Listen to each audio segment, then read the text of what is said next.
الحمد لله رب العالمين والعاقبة للمتقين والصلاة والسلام على سيد الأنبياء والمرسلين وعلى آله وصحبه أجمعين أما بعد أعوذ بالله من الشيطان الرجيم بسم الله الرحمن الرحيم وإن يكاد الذين كفروا ليزلقونك بأبصارهم لما سمعوا الذكر ويقولون إنه لمجنون وما هو إلا ذكر للعالمين قال النبي صلى الله عليه وسلم من قال حين يصبح ويمسي 3 مرات بسم الله الذي لا يضر مع اسمه شيء في الأرض ولا في السماء وهو السميع العليم لم يضره شيء أو كما قال عليه الصلاة والسلام۔ میرے بھائیو، دوستو، بزرگوں، گزشتہ جمعے کو جو بیان کیا تھا اس کا خلاصہ یہ ہے کہ اللہ رب العزت نے ایسی مخلوقات پیدا کی ہیں جو انسان نہیں دیکھ سکتا، اور وہ انسان کو نقصان بھی پہنچاتی ہیں جس کا انکار بھی نہیں کیا جا سکتا۔ اس میں سے جنات ہیں، جادو ہے، قرآن میں اس کا تذکرہ ہے، یہ کوئی قصے کہانی والی بات نہیں ہے۔ اس سے حفاظت کے اعمال بھی اللہ رب العزت نے آپ صلی اللہ علیہ وسلم نے بیان فرمائے ہیں، جس میں سے چند اعمال میں نے بیان کیے تھے۔ آیت الکرسی جو کہ عظیم آیت ہے قرآن کی، اس کو کوئی پڑھے گا، آپ صلی اللہ علیہ وسلم نے فرمایا کہ جب آیت الکرسی قرآن کی سب سے عظیم آیت ہے، ایک حدیث میں آتا ہے کہ جو آیت الکرسی رات کو پڑھ لے گا، اللہ تعالیٰ کی طرف سے ایک حفاظت کرنے والا مقرر ہوگا جو اس کی پوری رات حفاظت کرے گا شیطان سے، ہر قسم کی تکلیف سے۔ پھر سورہ بقرہ کی آخری 2 آیتیں ہیں، آپ صلی اللہ علیہ وسلم نے فرمایا کہ جس نے 2 آیتیں رات کو پڑھ لیں اس کے لیے کفتہ ہو، اس کے لیے ہر پریشانی سے، ہر تکلیف سے، ہر برائی سے کافی ہو جاتی ہیں۔ آپ صلی اللہ علیہ وسلم پر جادو ہوا، آپ صلی اللہ علیہ وسلم کے لیے اللہ رب العزت نے آخری 2 صورتیں نازل فرمائی قرآن کی، جس کو معوذتین کہتے ہیں، یعنی اس سے پناہ مانگی جائے۔ معوذ کہتے ہیں جس کے ذریعے پناہ مانگی جائے، اور ان دونوں صورتوں میں کا مضمون بھی یہی ہے، قل اعوذ برب الفلق اور قل اعوذ برب الناس۔ آپ صلی اللہ علیہ 11 آیتیں ہیں، آپ صلی اللہ علیہ وسلم نے یہ آیتیں تلاوت فرمائی اور آپ صلی اللہ علیہ وسلم سے جادو کا سحر کا اثر دور ہو گیا۔ پھر حدیث میں آتا ہے کہ سب سے زیادہ مؤثر، اثر انداز کسی بھی پریشانی کے لیے، تکلیف کے لیے جو چیز ہے وہ یہ آخری 2 قل ہیں، معوذتین ہیں۔ آپ صلی اللہ علیہ وسلم کا معمول تھا ہر نماز کے بعد 3 قل پڑھنے کا، ہر نماز کے بعد، رات کو سوتے ہوئے پڑھنے کا۔ حضرت عائشہ رضی اللہ عنہ فرماتی ہیں کہ جب آپ صلی اللہ علیہ وسلم بیمار ہو گئے تو آپ صلی اللہ علیہ وسلم کا معمول تھا کہ رات کو سوتے ہوئے آخری 3 قل پڑھتے، اپنے ہاتھوں پر دم کرتے اور وہ پورے جسم پر پھیر لیتے۔ تو جب یہ عمل نہیں کر پا رہے تھے آپ صلی اللہ علیہ وسلم، تو میں نے یہ عمل کیا، یعنی آپ صلی اللہ علیہ وسلم کے لیے حضرت عائشہ رضی اللہ عنہا نے یہ 3 صورتیں پڑھیں۔ پھر میں نے آپ صلی اللہ علیہ وسلم کے ہاتھوں پر دم کیا اور آپ صلی اللہ علیہ وسلم کے ہاتھ کو پکڑ کر ان کے جسم پر پھیر دیا، کیونکہ آپ صلی اللہ علیہ وسلم کے ہاتھ میرے ہاتھ سے زیادہ بابرکت تھے۔ حدیث میں آتا ہے، عائشہ رضی اللہ عنہا فرماتی ہیں کہ جب آپ صلی اللہ علیہ وسلم پر یہ 2 صورتیں نازل نہیں ہوئی تھیں تو اس سے پہلے بہت ساری چیزیں پڑھا کرتے تھے آپ صلی اللہ علیہ وسلم، جس میں نظر سے حفاظت، جادو سے حفاظت، جنات سے حفاظت، مختلف چیزوں کے ذریعے آپ صلی اللہ علیہ وسلم وظائف کیا کرتے تھے۔ لیکن جب آپ صلی اللہ علیہ وسلم پر یہ 2 صورتیں نازل ہو گئیں تو آپ صلی اللہ علیہ وسلم نے ساری چیزیں چھوڑ دیں اور ان 2 صورتوں پر، ان 3 صورتوں پر التزام، یعنی ان کو پابندی سے پکڑ لیا، اور اس پر پابندی مستقل آپ صلی اللہ علیہ وسلم آخری عمر تک کرتے رہے، اور صحابہ رضوان اللہ علیہ مجمعین کو بھی کرنے کی پابندی اور آپ صلی اللہ علیہ وسلم نصیحت فرمائی۔ اب اسی طرح انسان کو مختلف حالات پیش آتے ہیں انسان کے اوپر، جس میں بیماری ہے، تکلیف ہے، نظر لگ جانا ہے، اس سے انسان بچ نہیں سکتا، چاہے کوئی بھی انسان ہونے کی حیثیت سے انسان کو پریشانی آتی ہے۔ تو میں نے پچھلی مرتبہ بیان کیا تھا کہ ہم ہر چیز میں یہ سمجھتے ہیں کہ جی جادو ہو گیا، تو ہمیشہ جادو نہیں ہوتا. انسان دنیا میں آیا ہے، اس کے ساتھ عارضے بھی لگے ہوئے ہیں، بیماری انسان کے ساتھ لگی ہوئی ہے، پریشانی انسان کے ساتھ اللہ نے لگائی ہے. پھر انسان کے اوپر حالات بہت ساری وجہ سے آتے ہیں. اللہ تعالیٰ خود قرآن میں فرماتے ہیں وَلَنَبْلُوَنَّكُمْ بِشَيْءٍ مِّنَ الْخَوْفِ وَالْجُوعِ وَنَقْصٍ مِّنَ الْأَمْوَالِ وَالْأَنفُسِ وَالثَّمَرَاتِ، کہ ہم تمہارے اوپر آزمائش دیں گے، آزمانے مصیبتیں دیں گے آزمانے کے لیے بھی. کون اللہ کی طرف رجوع کرنے والا ہے، کون نہیں ہے. تو ہر مرتبہ یہ چیزیں ضروری نہیں ہے اس طرف لے جائیں، لیکن انسان کو اللہ نے اعمال دی ہیں، جن میں سے چند اعمال پچھلے میں نے بیان کیے، جس کا خلاصہ بھی کیا. اب مزید اعمال اللہ آپ صلی اللہ علیہ وسلم نے کیا بیان فرمائے. ایک مرتبہ ایک دستہ صحابہ رضوان اللہ علیہ مجمعین کا جا رہا تھا، آپ صلی اللہ علیہ وسلم بھی اس دستے میں لشکر میں شامل تھے. ایک جگہ سے گزر ہوا، وہاں قیام کرنا چاہا، وہاں کے لوگوں نے ان کا اکرام کرنے سے منع کر دیا.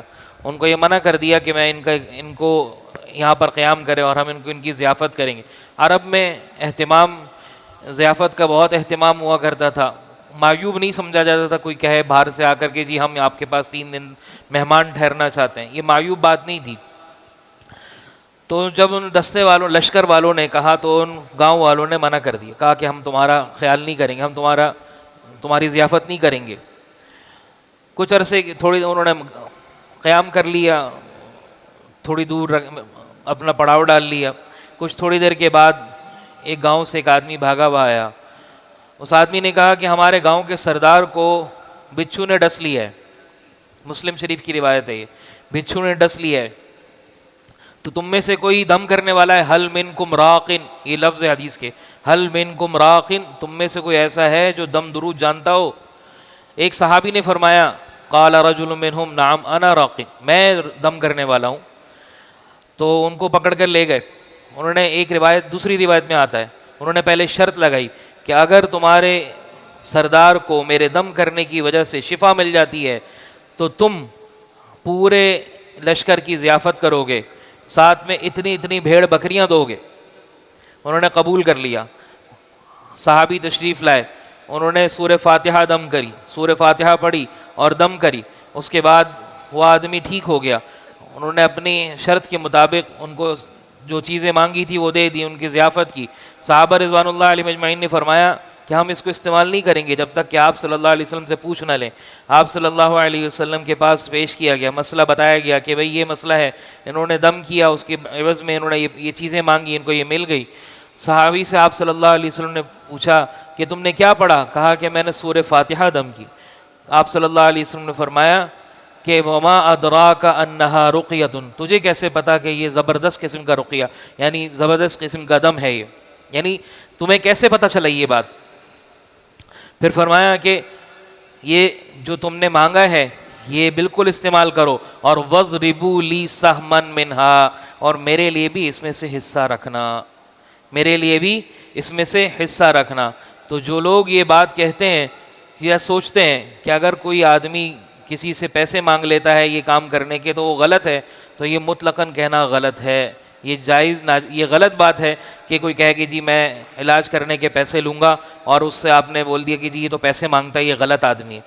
اگر وہ قرآن اور حدیث سے صحیح دم کرتا ہے اور اس کے پیسے لیتا ہے تو وہ غلط نہیں ہے. آپ صلی اللہ علیہ وسلم کی حدیث سے ثابت ہے، مسلم شریف کی روایت ہے. امام مسلم رحمۃ اللہ علیہ نے اس حدیث کو 5 مرتبہ نقل کیا ہے، مختلف سندوں کے ساتھ اور مختلف الفاظ کے ساتھ. تو میرے بھائیوں، ایک تو پہلی بات کہ ہمیں یقین ہونا چاہیے کہ سورہ فاتحہ میں ہر بیماری سے شفا. آپ صلی اللہ علیہ وسلم نے فرمایا فیہ شفاء من کل داء، ہر قسم کی بیماری سے شفا ہے. آپ صلی اللہ علیہ وسلم نے پوچھا کہ تمہیں کیسے پتا یہ زبردست قسم کا دم ہے؟ ہم پوچھتے ہیں کہ کسی کو دم کرنے کے لیے کہو یہ دم کر دیں، سورہ فاتحہ پڑھ کے دم کر دی، بس اچھا جی ہو گیا. وہ ان کو یقین ہی نہیں ہوتا، نہ دم کرنے والے کو یقین ہے نہ دم کروانے والے کو یقین ہے، تو عمل کیسے ہوگا، اس کا فائدہ کیسے ہوگا؟ یقین کے اوپر فیصلہ ہے. حضرت خالد بن ولید رضی اللہ عنہ، حضرت خالد بن ولید رضی اللہ عنہ کو واقعہ مشہور ہے کئی حدیث کی کتابوں میں. ایک نصرانی قبیلے والوں کے پاس صلح کے لیے گئے. ان کو پتہ لگا کہ یہ نصرانی قبیلے والوں کے پاس جو بھی ان کے خلاف یا ان سے صلح کے لیے ان کے اوپر حکمرانی کرنے کے لیے آتا ہے وہ اس کو زہر دے کر مار دیتے ہیں. اور ایسا زہر ہوتا ہے کہ اس کے پیتے ہی آدمی مر جاتا ہے۔ حضرت خالد بن ولید رضی اللہ عنہ نے، حضرت عثمان بن عفان رضی اللہ عنہ کی حدیث ہے، من قال حین یصبح ویمسی، جو صبح کے وقت میں یا شام کے وقت میں وہ یہ کہہ دے 3 مرتبہ، 3 مرات، 3 مرتبہ یہ کہہ دے، بسم اللہ الذی لا یضر مع اسمہ شیء فی الارض ولا فی السماء وہو السمیع العلیم، اللہ کے نام سے کوئی چیز نقصان نہیں پہنچا۔ ترجمہ ہے بسم اللہ الذی، اللہ کے اس نام سے جس کے ذریعے لا یضر، نہیں نقصان پہنچا سکتی کوئی چیز، مع اسم شیء فی الارض ولا فی السماء، نہ زمین میں نہ ہی آسمان میں، وہو السمیع العلیم، اور وہ سننے والا ہے، علم والا ہے۔ یہ جب 3 مرتبہ دن میں صبح میں اور 3 مرتبہ رات میں کہہ لے، لا یضرہ شیء، اس کے کوئی چیز نقصان نہیں پہنچا سکتی۔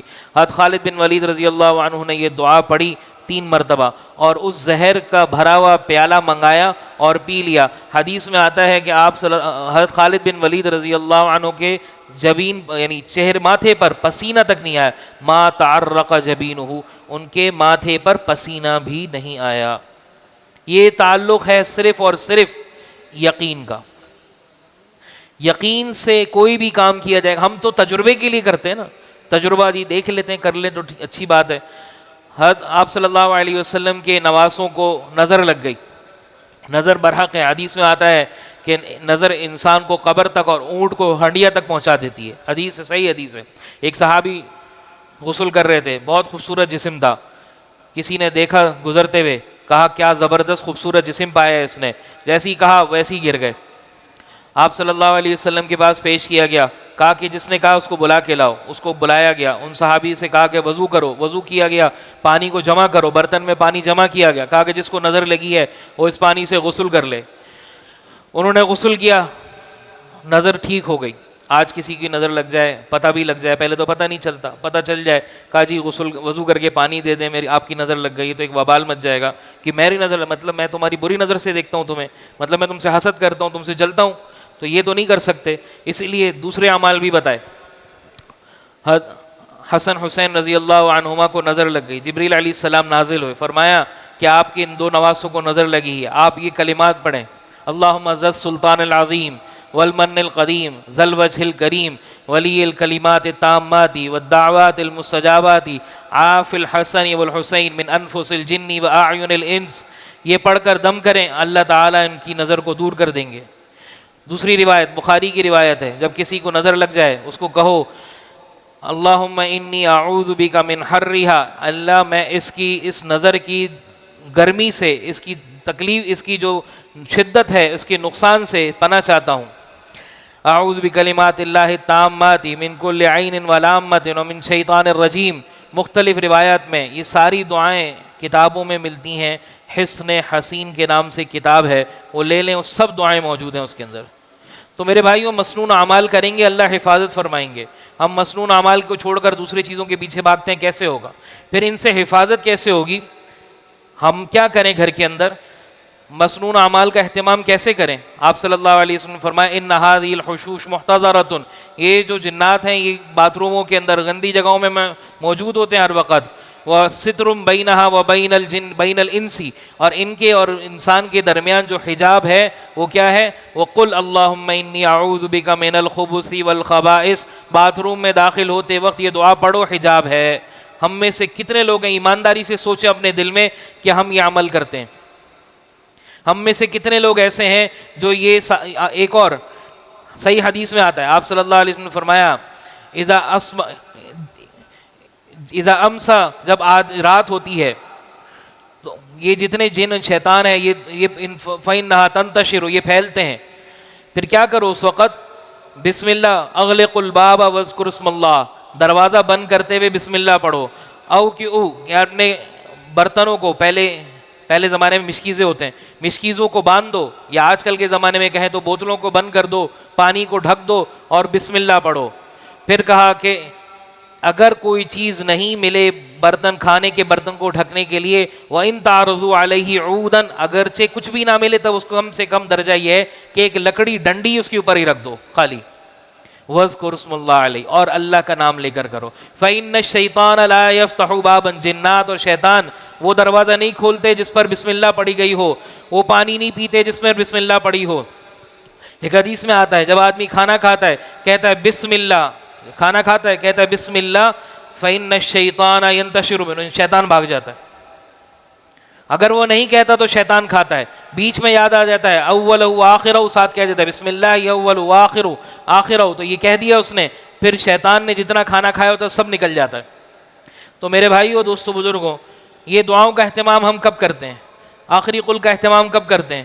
آپ صلی اللہ علیہ وسلم کی بتائی ہوئی دعاؤں کا، اعمال کا اہتمام کب کرتے ہیں؟ ہر نماز کے بعد آخری قل پڑھیں، آیت الکرسی سوتے ہوئے پڑھیں، ہر رات کو سوتے ہوئے آخری قل پڑھیں، تینوں قل پڑھیں، یہ دعائیں پڑھیں۔ اسی طرح سورہ بقرہ کی آخری دو آیتیں وہ رات کو سوتے ہوئے پڑھیں۔ ہم پڑھیں گے، ہم یہ مسنون عمل کریں گے تو ہماری حفاظت ہوگی، ہم پھر نہیں تو بھاگتے پھرتے رہیں گے۔ ہم میں سے کتنے لوگ ہیں ایسے ہیں جو ان اعمال کی پابندی کرتے ہیں؟ ہم خود اپنا محاسبہ کریں، پھر ہم کہتے ہیں یہ پریشانی، وہ پریشانی، یہ مسئلہ، وہ مسئلہ۔